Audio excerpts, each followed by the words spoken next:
काँग्रेस आणि एमआयएम सोबत युती चालणार नाही, युती तोडावी लागेल, मुख्यमंत्र्यांनी ठणकावलं।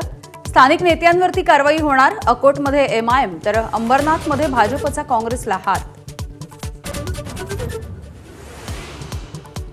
उद्धव ठाकरे हे बिनविरोध विधान परिषदेवरती निवडून गेलेले आहेत। बिनविरोध नगरसेवकांच्या निवडीवरून होत असलेल्या टीकांना फडणवीसांचं उत्तर।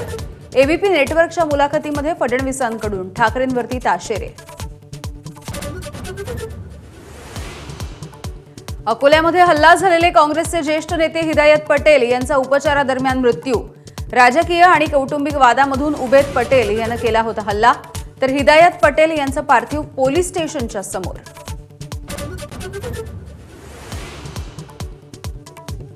जोपर्यंत चंद्र सूर्य आहे तोपर्यंत लाडकी बहीण योजना बंद करणार नाही, उद्योगमंत्री उदय सामंत यांचं आश्वासन। विरोधकांची शिवी म्हणजे ओवाळणी, सामंतांचा टोला।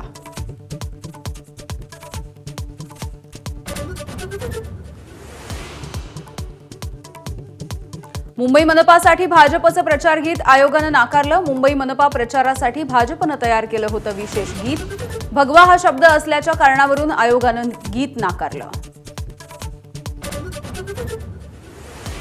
संभाजीनगरमध्ये एमआयएमचे नेते इम्तियाज जलील यांना दाखवले काळे झेंडे। तिकीट वाटपावरून नाराज कार्यकर्ते आक्रमक।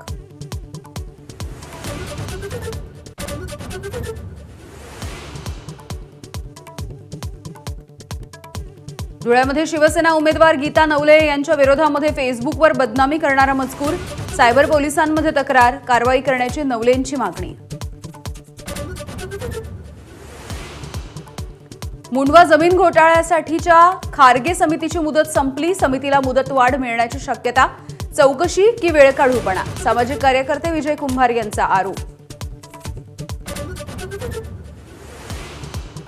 पवार कुटुंबीय अदानीसारखे उद्योजक सुप्रिया सुळे पुढील काही दिवसांमध्ये केंद्रात दिसतील, ओबीसी नेते लक्ष्मण हाकेंचं भाकीत।